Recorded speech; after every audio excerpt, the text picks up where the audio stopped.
नमस्कार दोस्तों। स्वागत है आपका हमारे क्राइम स्टोरी स्पेशल में, जहां हम आज आपको एक ऐसी खौफनाक घटना के बारे में बताएंगे जिसने गुवाहाटी पुलिस को भी हैरान कर दिया। एक ऐसा केस जहां गुमशुदगी की रिपोर्ट ने एक खतरनाक हत्याकांड का राज खोल दिया। लेकिन असली सवाल ये था कि आखिर गुनहगार कौन था। क्या ये कोई पारिवारिक विवाद था या इसके पीछे कोई बड़ी साजिश थी? पूरी कहानी जानने के लिए हमारे साथ बने रहें, क्योंकि जो सच सामने आया वो किसी भी इंसान की रूह कँपा सकता है।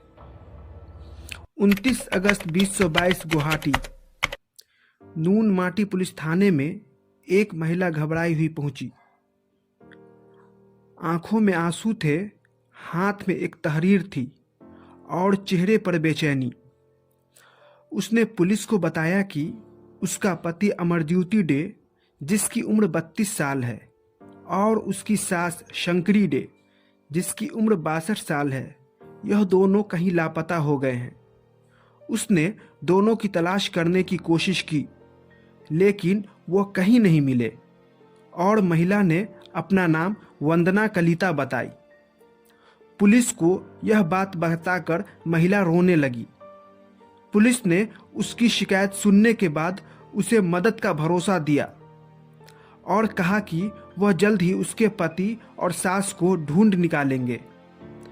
इसके बाद पुलिस ने उसकी तहरीर पर मामला दर्ज कर लिया और मामले की गंभीरता को समझते हुए छानबीन शुरू कर दी। समय बीतता गया, लेकिन अमरज्योति और शंकरी का कोई अता पता नहीं था। फिर नवंबर में एक और व्यक्ति नून माटी पुलिस स्टेशन पहुंचा। उसने खुद को लापता हुए अमरज्योति डे का कजिन बताते हुए पुलिस को एक तहरीर दी, जिसमें अमरज्योति डे और उनकी मां शंकरी डे के लापता होने की शिकायत की और उसके साथ साथ अमरज्योति की पत्नी वंदना पर भी शक जाहिर किया था। उसने बताया, मुझे शक है अमरज्योति और शंकरी के साथ कुछ गलत हुआ है और इन सब में वंदना का हाथ हो सकता है। पुलिस चौंक गई, क्योंकि अब तक वंदना एक पीड़ित की तरह पेश आ रही थी, लेकिन अब वही शक के दायरे में थी। साथ ही तहरीर में बताया कि कुछ दिन पहले उनके लापता आंटी के बैंक खाते से पैसे भी निकाले गए थे। अब पुलिस के दिमाग में सवाल घूम रहे थे, क्या वंदना सच में मासूम थी या फिर वह कुछ छुपा रही थी? अगर वंदना ही गुनहगार थी तो उसने अब तक कोई गलती कैसे नहीं की? अब पुलिस के पास एक ही मामले के 2 शिकायत दर्ज थी, लेकिन दोनों ही शिकायतों में एक फर्क था। वो यह था कि नई शिकायत में पहली शिकायत दर्ज कराने वाली वंदना पर ही शक जाहिर किया गया था। अब पुलिस भी अलग अलग एंगल से मामले की छानबीन कर रही थी। साल बदल चुका था। इसी दौरान 14 फरवरी 2023 को वंदना एक बार फिर पुलिस थाने पहुंची और वहां अपने पति और सास के बारे में पूछताछ की। पुलिस ने उसे जांच की बात कहकर वहां से रवाना कर दिया। हालांकि पुलिस अब उस पर नजर रख रही थी। उसका नंबर भी सर्विलेंस पर था। पुलिस उसके लोकेशन ट्रेस कर रही थी। इसी दौरान पुलिस को उसकी हरकतों पर शक हुआ और पुलिस ने फरवरी 2023 में वंदना को गिरफ्तार कर लिया। लेकिन पुलिस को अब भी यकीन नहीं था कि केवल वंदना ने यह सब किया होगा। जल्द ही पुलिस ने उसके 2 साथियों को भी गिरफ्तार कर लिया। पहला साथी धंती डे का, जिसकी उम्र 32 साल थी, और दूसरा उसका साथी अरूप डे का, जिसकी उम्र 27 साल थी। अब बारी थी सच सामने लाने की। जब पुलिस ने इन तीनों से सख्ती से पूछताछ शुरू की तो जो खुलासा हुआ उसने सबको हिलाकर रख दिया। पुलिस को छानबीन के दौरान पता चला कि करीब 12 साल पहले वंदना और अमरज्योति ने अपने परिवार के मर्जी के खिलाफ जाकर शादी की थी। बाद में अमरज्योति की मां शंकरी डे अपनी बहू और शादी को एक्सेप्ट कर ली। यही नहीं, शंकरी डे अपने बेटे और बहू को रुपयों पैसों से भी मदद किया करती थी। लेकिन बाद में अमरज्योति और वंदना के बीच झगड़ा होने लगा। अक्सर किसी न किसी बात पर दोनों के बीच झगड़ा हो जाता था। शुरुआत में उसकी सास शंकरी उसका साथ दिया करती थी, लेकिन कुछ समय बाद शंकरी ने भी अपना रुख बदल लिया। वंदना घर के झगड़ों से तंग आकर एक जिम में फिटनेस ट्रेनर के रूप में काम करने लगी। अब वंदना के मन में कुछ और ही चल रहा था। वह अपनी सास और पति को रास्ते से हटाने का मन बना चुकी थी। उसके दिलो दिमाग में रात दिन बस यही चल रहा था कि कैसे उन दोनों को रास्ते से हटाया जाए। उसे इस बात का एहसास भी था कि यह काम अकेले करना मुमकिन नहीं था। लिहाजा वंदना ने अपने 2 दोस्तों को अपनी सारी कहानी सुनाई और उन्हें भी अपने खौफनाक प्लान में शामिल कर लिया। अब बस उसे सही मौके की तलाश थी। 26 जुलाई 2022 का दिन। उस दिन दोपहर का वक्त था। अमरज्योति किसी काम से बाहर गया हुआ था। घर में शंकरी और उसकी बहू वंदना अकेली थी। शंकरी को जरा भी अंदाजा नहीं था कि अगले कुछ पलों में उनके साथ क्या होने वाला है। वह अपने कमरे में आराम कर रही थी। तभी वंदना वहां पहुंची और बेड पर चढ़ गई।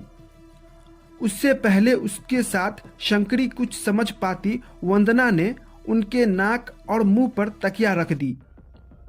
शंकरी छटपटाती रही, तड़पती रही, लेकिन वंदना ने उसे नहीं छोड़ा और कुछ देर बाद शंकरी का शरीर शांत हो गया। वह दम तोड़ चुकी थी। अब वंदना ने अपने प्लान के मुताबिक फौरन अपने 2 दोस्तों को कॉल करके अपने घर बुला ली। वह दोनों पहुंच चुके थे। अब तीनों मिलकर पहले तेज धार हथियार से शंकरी की लाश को 3 टुकड़े कर दिए और फिर उन टुकड़ों को पॉलीथिन में बांधकर कार की डिग्गी में डाला और पड़ोसी राज्य मेघालय की तरफ निकल गए। बॉर्डर क्रॉस करने के बाद उन लोगों ने शंकरी के लाश के टुकड़े को अलग अलग जगह पर फेंक दिया और वापस गुवाहाटी लौट आए। 26 जुलाई 2022 का दिन। अब अमरज्योति डे वापस आया और उसने अपने मां के बारे में पूछा तो वंदना ने बताया कि वह किसी काम से बाहर गई हैं, अभी तक लौट कर नहीं आई। इसके बाद वह अपने पति के साथ मिलकर शंकरी डे को तलाश करने का नाटक करने लगी। वक्त बीता जा रहा था। अब वंदना को उस मौके का इंतजार था जब वह अपने पति को रास्ते से हटा सके। इसी दौरान वह शंकरी को तलाश करती रही, लेकिन पुलिस के पास नहीं गए। 17 अगस्त 2022 का दिन। पुलिस के मुताबिक वंदना को 17 अगस्त के दिन आखिर वो मौका मिल ही गया जिसकी उसे शुरू से ही तलाश थी। उस दिन अमरज्योति डे और वंदना नारंगी में अपने फ्लैट पर आए हुए थे। वह दोनों वहां अकेले थे। इसी दौरान वंदना ने अपने उन दोनों दोस्तों को फोन करके वहीं बुला ली। मौका मिलते ही वंदना ने अपने दोनों साथियों के साथ मिलकर अमरज्योति पर एक रॉड से हमला कर दिया। उन्होंने उस पर इतने वार किए कि उसकी मौत उसी जगह हो गई। अब बारी थी लाश को ठिकाने लगाने की। लिहाजा उन तीनों ने शंकरी की तरह ही अमरज्योति की लाश को 5 टुकड़े किए और फिर उन टुकड़ों को पॉलीथीन में पैक कर लिया। फिर उन 5 पॉलीथीन बैग को उन्होंने कार की डिग्गी में रखा और मेघालय की तरफ चल पड़े। फिर बॉर्डर पार करके लाश के टुकड़े को अलग अलग जगह पर फेंक दिया और वापस गुवाहाटी आ गए। पकड़े जाने के बाद वंदना कलिता ने पूछताछ के दौरान पुलिस के सामने दावा करते हुए बताया कि उसका पति नशा करता था। इतना ही नहीं, उसके कई लड़कियों के साथ दोस्ती भी थी। इन सब की वजह से ही उन दोनों के बीच आए दिन झगड़े हुआ करते थे। पूछताछ के बाद गुवाहाटी पुलिस तीनों आरोपियों को पड़ोसी राज्य के उन ठिकानों पर ले गए जहां उन दोनों की लाश को फेंका गया था।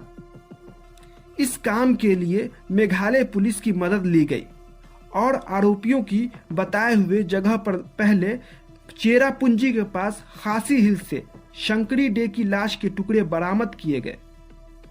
बाद में दूसरी जगह से अमरज्योति की लाश के टुकड़े भी पुलिस ने बरामद कर लिए। पुलिस ने लाश ठिकाने लगाने वाली कार, अमरज्योति और उसके मां के बैंक कार्ड, खून से सना कंबल बरामद कर लिया। अदालत में पेशी के बाद वंदना और उसके दोनों साथी जेल भेज दिए गए। अगर आपको ये वीडियो पसंद आया तो लाइक करें, शेयर करें और हमारे चैनल को सब्सक्राइब करें। मिलते हैं अगले वीडियो में, तब तक के लिए जय हिंद।